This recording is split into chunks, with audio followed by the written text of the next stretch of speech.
China, antiga civilização. China antiga. A civilização chinesa é uma das mais antigas, quase tão antiga quanto ao Egito e a Mesopotâmia.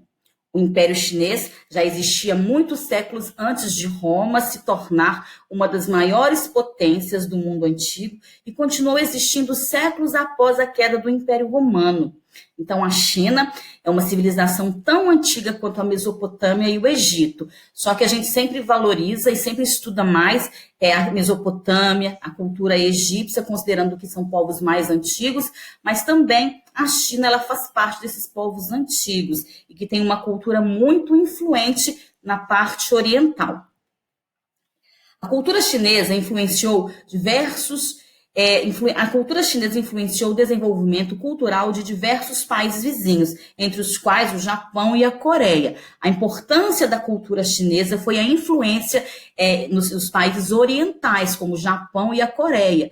Isso é muito importante a gente estar falando, porque é da mesma forma que a Mesopotâmia exerceu muita influência na parte ocidental, a cultura chinesa, que são povos muito antigos, também fazem parte da antiguidade, influenciou o outro lado do planeta. A China é um continente, é um país continental, ou seja, é um território muito grande. A China não é um continente, a China é um país que tem o tamanho que daria para ser um continente, ou seja, é um país continental, que tem um tamanho muito grande, é um território gigantesco. E, inclusive, é um país muito populoso, é o país mais populoso do mundo. Na China foram achados vestígios do homem chamado Homem de Pequim, cujo nome científico é o Homo erectus. Então, na China, da mesma forma que nós encontramos na África fósseis dos homens mais antigos, e a gente entende hoje, através dos estudos históricos, estudos científicos, que a África foi o berço da civilização, nós sabemos também que foram encontrados fósseis do Homo erectus na China, e aqui do ladinho nós temos o crânio, o fóssil que foi encontrado, a imagem dele, e em cima o busto desse homem de Pequim, desse fóssil encontrado. Eles fizeram uma representação mostrando como seria a face desse Homo erectus encontrado na China. E aqui nós temos o Rio Amarelo.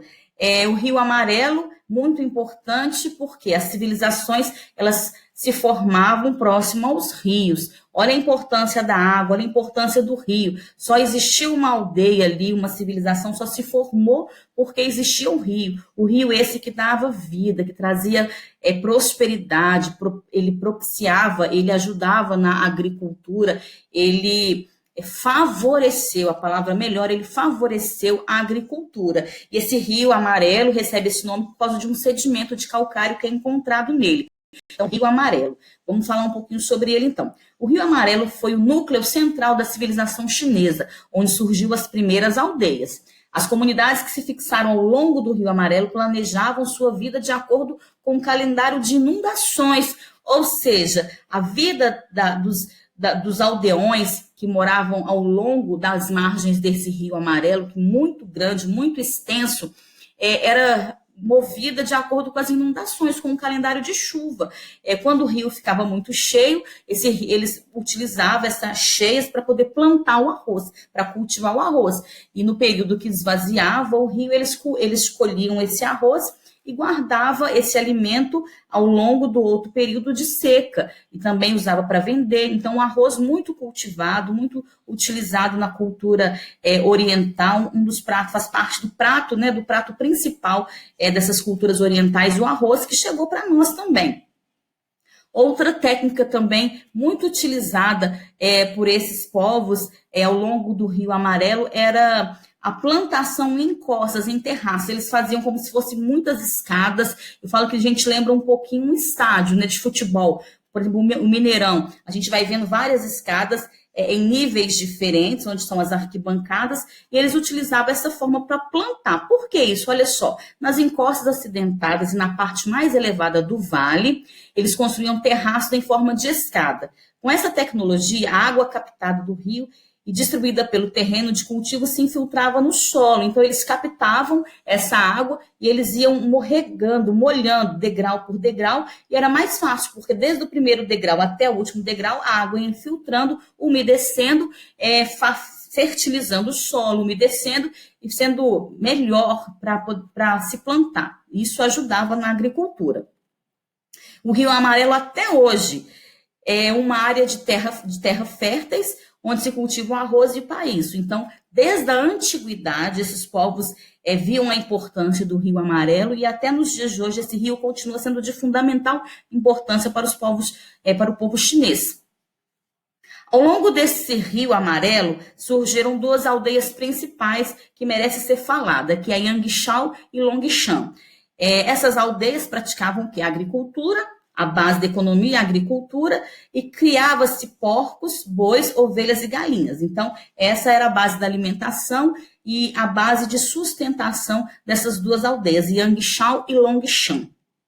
Aqui do lado eu tenho artefatos encontrados dessas aldeias, né? Aqui eu tenho uma ânfora cordial Yangshan, é como se fosse um artesanato, uma cerâmica, né? Que normalmente servia como um pote, feito em 4.800 a.C. E do ladinho eu tenho uma taça com forma de casca de ovo da cultura Longshan. Aqui do ladinho a gente vê essa taça também muito antiga que faz parte da cultura Longshan. Então, eu tenho de Yangshao e Longshan dois artefatos históricos que foram estudados e descobriram que pertenciam a essa cultura, a essas aldeias. Ao longo do período também, quando essas aldeias foram crescendo, várias dinastias importantes, dinastias de famílias, foram surgindo, né? As famílias elas foram tendo um poder maior sobre a população e dinastias importantes foram surgindo ao longo da história antiga da China. Então, uma das dinastias que eu vou estar explicando para vocês é a dinastia de Xia, que ela foi fundada em 2200 a.C., existia uma lenda que circulava na região nesse período de 2200 a.C., uma lenda que falava o seguinte: houve um governo de 3 deuses magníficos e soberanos. Deuses magníficos, lógicos, soberano, todo-poderoso. E esses deuses seriam eles seres poderosos, virtuosos, sábios, que levaram o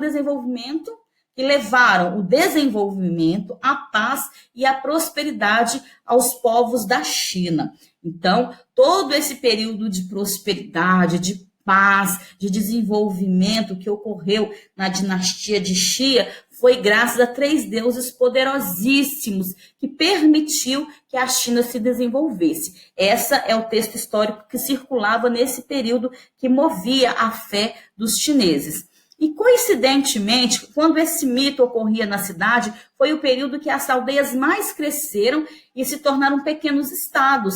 Então, junto com essa lenda histórica, houve sim um desenvolvimento fantástico na China. E aí eles atribuíram a bênção dos seus deuses, esses 3 deuses que permitiu essa expansão dessas dinastias, tá, turminha? A dinastia Xia, então, 2200 a.C. Existia dentro dessa dinastia uma divisão de classes sociais. As pessoas eram mais poderosos, eram mais influentes e menos influentes. Então, no alto da pirâmide, no topo da sociedade, tinham os nobres, que eram as pessoas mais poderosas e influentes, mais ricas. Em seguida, eu tinha guerreiros. Os guerreiros eram de extrema importância, porque a gente se conquistava a terra através de batalhas, através de guerras. Então, os guerreiros eram uma classe privilegiada, e logo abaixo eu tinha camponeses. Lembrando que se as aldeias surgiram ao longo do rio e a agricultura era fundamental, o papel do camponês ele jamais pode ser desprezado. Porém, eles eram as pessoas menos influentes, eram os trabalhadores dentro dessa sociedade chinesa. Essa imagem aqui faz parte dos túmulos ocidentais da Xia, no pé da montanha de Helan. São um marco antigo famoso de Ningxia, da China. Então, esse aqui faz parte de um patrimônio histórico chinês. São 250 tumbas, sendo que a maior sendo por isso o maior jardim de tumbas imperiais da China. Então, se vocês quiserem um dia conhecer a China, e quiserem conhecer onde ficam as tumbas da dinastia de Xia, é um monumento histórico que ainda está em pé até os dias de hoje. Temos também, então, a dinastia de Shang. Aqui ao lado eu tenho o vaso de cerâmica, eu tenho a tecelagem da seda chinesa famosa, importante, muito bonita, que chamou muito a atenção, rendeu muito dinheiro para a China. Então vamos falar um pouquinho agora da dinastia de Shang. Por volta de 750 a.C., tem seus primeiros registros históricos através de objetos de bronze, em ossos de animais e em cascos de tartarugas. Então, os artefatos históricos encontrados, eles eram de bronze, usavam ossos de animais e cascos de tartaruga. Então, são os elementos, aquilo que foi encontrado, são os vestígios históricos encontrados em 1750, que já fazem parte da dinastia de Shang. Então, a gente conta essa história através de arquivos, né? Através de artefatos históricos, de fontes históricas encontradas. E o que se encontrou desse período foram esses materiais. Conta-se que, nesse período da dinastia de Shang, houve o desenvolvimento do comércio, o manuseio do bronze, a tecelagem da seda que vai, a partir daí ela não para mais, é um comércio que cresceu, que ficou muito famoso. Então, foi na dinastia de Shang que começa-se a produção de seda, atira-se a seda, o fio, né, da seda, do algodão, do bicho da seda, um processo muito delicado, mas que ganhou muito destaque na China, e a produção de cerâmicas brancas e esmaltadas. Então, essa é a característica da dinastia de Shang. Saindo da dinastia de Shang, eu venho para a dinastia de Zhou. Várias dinastias surgiram, vocês podem perceber na história antiga da China, e essas dinastias elas começam, elas terminam, isso através de guerras de conquista. Uma dinastia termina quando outra assume o poder. Então ela se torna mais forte, tem um exército mais poderoso e ela domina uma dinastia terminando a anterior. Na dinastia de Zhou, o que tem de característico nessa dinastia? Promoveram guerras de reconquista, faziam alianças militares com famílias de nobres, ou seja, vamos nos unir para conquistarmos aquele outro pedaço de terra. Então, as alianças eram acordos militares de guerra, acordos para conquistar novas terras, para expandir a dinastia, expandir o império. Fortalecer o exército. Então, para se conquistar mais terras, era necessário um exército forte, e com um exército forte eu conseguia conquistar outros territórios. Essa é a importância do exército naquele momento. E eles doavam as terras conquistadas aos nobres que formaram principados independentes. Então, quando eles faziam essas alianças militares, cada nobre, com seu exército, que conseguia conquistar uma parte ali das regiões próximas, eles ficavam com aquelas terras que eles conquistaram. Eles estavam submetidos ao Zhou, à dinastia de Zhou, né, ao soberano Qin Huangdi. Os nomes estão difíceis. Shi Huangdi, que foi o imperador dessa dinastia de Zhou, e eles ficavam submetidos a essa dinastia, porém, eles montavam seus principados como cidades-estados, independentes também. Então, cada um com as suas próprias leis, com as suas próprias culturas, muitas vezes com seus próprios deuses. Então, essas dinastias eram independentes, mas, porém, estava submetida ao Shi Huangdi, que foi o primeiro imperador dessa dinastia. Então, uma dinastia que passou por vários outros imperadores, mas o que merece destaque é o Shi Huangdi. Ok? Shi Huangdi, já estou até falando chinês bem, que interessante.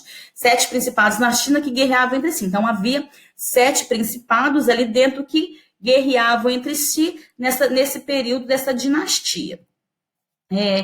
Na China imperial também ainda a gente tem a dinastia de Qin, ao lado que nós temos a grande muralha da China, um monumento maravilhoso que foi sendo construído ao longo de outras dinastias, mas começou mesmo a ser construído na dinastia de Qin. Olha que imagem maravilhosa, olha a dificuldade. Imagina vocês, num período de uma dinastia, né, de 214 a.C., mais de o quê? Mais de 230 anos, mais de 2030 anos já atrás, já se fizeram essa construção dessa muralha.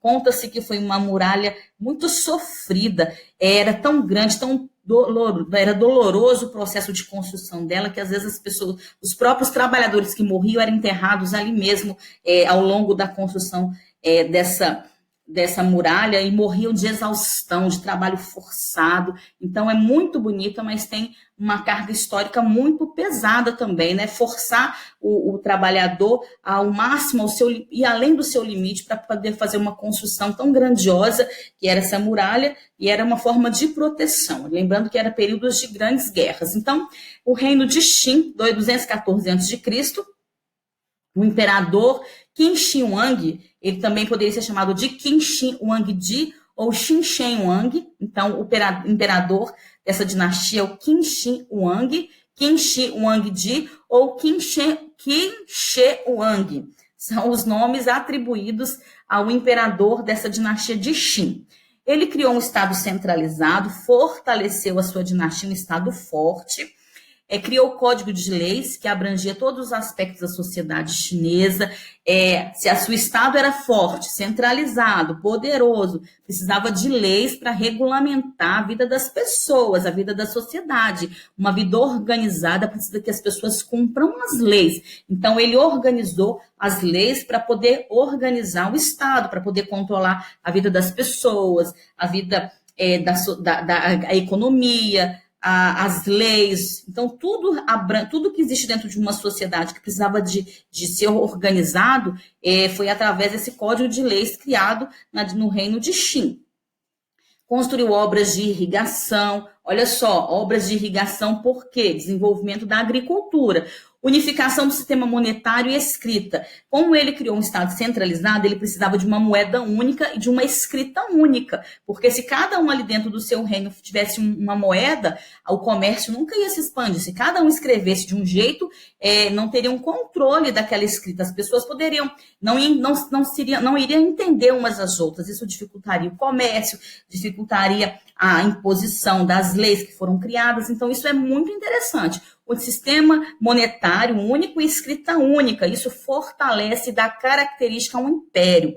E o nome China veio da dinastia de Qin. Então, foi tão importante que a China recebeu esse nome devido à dinastia de Qin, que foi uma dinastia significativa para a China. Aqui do ladinho a gente tem o Liu Pan. Olha que bonitinho esse Liu Pan, né? Bem bonitinho, usando o kimono típico da cultura.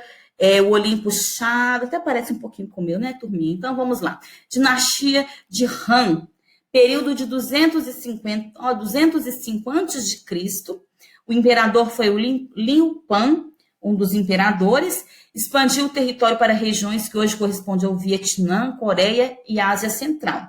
Então, a China já não estava mais ali, aquele território pequeno, só próximo ao Rio Amarelo. Cada dinastia que entrava ia expandindo mais o território chinês, expandindo mais. E na dinastia de Liu Pan, ele conseguiu chegar ao Vietnã, a Coreia e a Ásia Central. As Coreias, né? Coreia do Norte, Coreia do Sul e a Ásia Central. Então, o reino dele se expandiu de uma forma grandiosa, espantosa.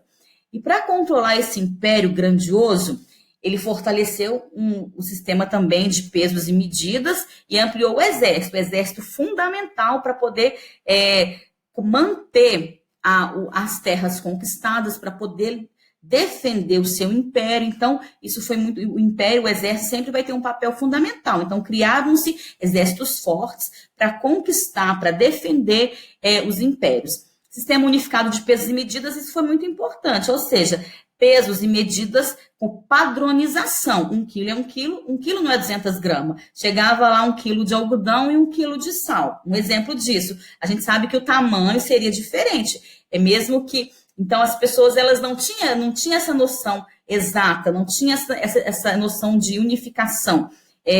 Eu vou te vender, não sabia vender 1 quilo de seda, 1 quilo de sal. Não, então eles vendiam pela quantidade. Então, cada um punha preço na quantidade que eles queriam. Ah, não, o meu é desse tamanho, assim, ó, o meu pacote de seda. Então, custa, um exemplo, sei lá, R$100. O meu é desse tamanhozinho, custa R$200. Não, mas aí não funciona assim. Então, padronizou o sistema de pesos e medidas. Eles recuperaram os textos literários, religiosos, filosóficos que havia sido destruído na dinastia de Qin. Então, também, quando você pensa em recuperar textos, livros de dinastia, né, que foram destruídos anteriormente, você percebe que a dinastia está preocupada sim com a cultura, preocupada com o desenvolvimento. Então, ele recuperou textos que haviam sido queimados na dinastia anterior. Muito interessante isso.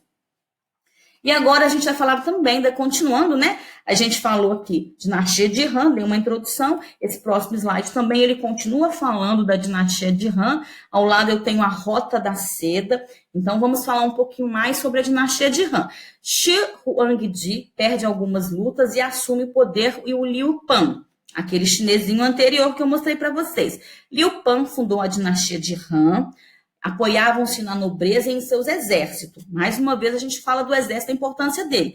O imperador Yuti lutou contra os hunos na Ásia Central. Os hunos eram povos considerados bárbaros, extremamente violentos, e eles venceram esses povos, lutou contra esses povos para poder ampliar o seu território. Ao longo da história, lá na frente, a gente vai ouvir mais um pouquinho falando sobre os povos hunos, que foram um dos povos que também invadiu o Império Romano, que levou à queda do Império Romano. Foi nessa dinastia também que se descobriu o Império Romano, que ainda não era conhecido na parte oriental. Então, já existia o Império Romano já estava estabelecido. Os hunos, eles também lutaram contra os hunos, e os hunos lá na frente também derrubam esse Império Romano. Começou o comércio entre chineses e romanos, ou seja, saíram lá do Oriente, começou uma rota comercial até a Europa, até Roma. O comércio da seda, através do que eles levavam para Roma? Seda, joias e artesanato. Então, isso gerava muito o quê? Muito interesse dos povos romanos, né? Nossa, essas joias, essas sedas, essas coisas, esses produtos tão exóticos, tão diferentes, nós queremos comprar. Então, desenvolveu esse interesse por esse comércio. Houve progresso técnico, que nós vamos ver as criações importantes da China. Usava o ferro e o arado puxado pelo boi. Então, também, nessa dinastia, já se usava o ferro e o arado puxado pelo boi na agricultura. Isso fazia com que a agricultura se despontasse. Inventar o moinho de água para moer cereais. Então, plantava-se o grão, e esse grão também eles criaram esse moinho, que era uma técnica mais fácil, mais avançada, para poder acelerar o processo da moenda dos grãos. Tudo isso na dinastia de Han. Essa dinastia, ela tinha uma divisão social também. No alto da sociedade, mais poderoso, encontrava-se o imperador. Logo abaixo estavam os ministros da corte, que eram aqueles responsáveis pela organização de todo o reino, de todo o império. Eles estavam submetidos ao imperador, que tinha o poder total. Logo abaixo tinha a nobreza, os nobres, que tinham terras, que também dominavam muitos camponeses. E logo abaixo de toda a sociedade, uma classe que eu considero muito importante, que são os camponeses, mas eles nunca estão no alto da sociedade, estão sempre abaixo, que não era uma classe que detinha poderes, né, econômicos, mas trabalhava na agricultura, trabalhava nos campos. Então, a sociedade, durante a dinastia de Han, ela era dividida dessa forma: imperador, ministro da corte, nobreza e camponeses.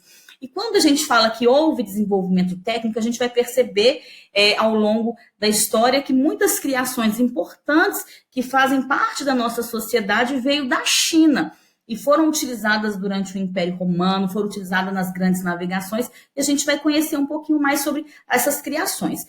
Houve, né, nesse período também dessa dinastia, a fusão. Surgiram religiões importantes, que foi o confucionismo, o budismo e o taoísmo, religiões praticadas até hoje. O budismo a gente se ouve falar mais sobre ele. Então, essas religiões eram as religiões da China antiga, mais praticadas na China antiga, tá, turminha?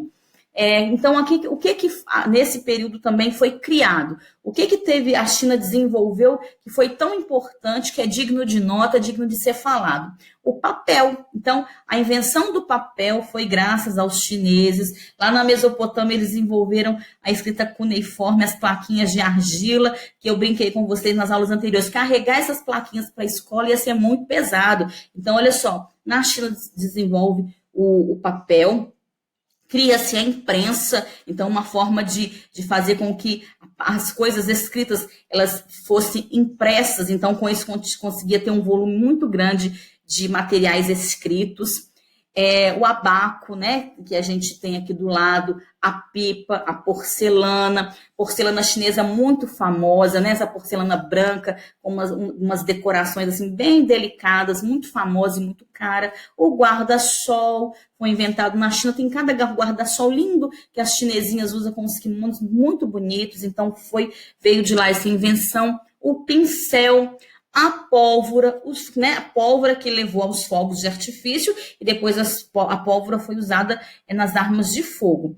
A técnica de acupuntura, o macarrão, olha só, o macarrão também, e a bússola, que interessante. A bússola é muito interessante porque a bússola, ela permitiu a expansão marítima, né? Foi através da bússola que eles começaram a mapear a localização de onde fazer a criação de local mesmo, porque até então as pessoas se norteavam pelas estrelas e eles não tinham a descrição dos locais. Eles iam, mas não sabiam como é que ia voltar. E graças à bússola, invenção chinesa, que possibilitou que os portugueses saíssem de Portugal no período das grandes navegações e chegassem aqui para colonizar a nossa terrinha brasileira, tá, turminha? Essas foram algumas das invenções nesse período. Por isso que a China antiga é tão importante ser estudada.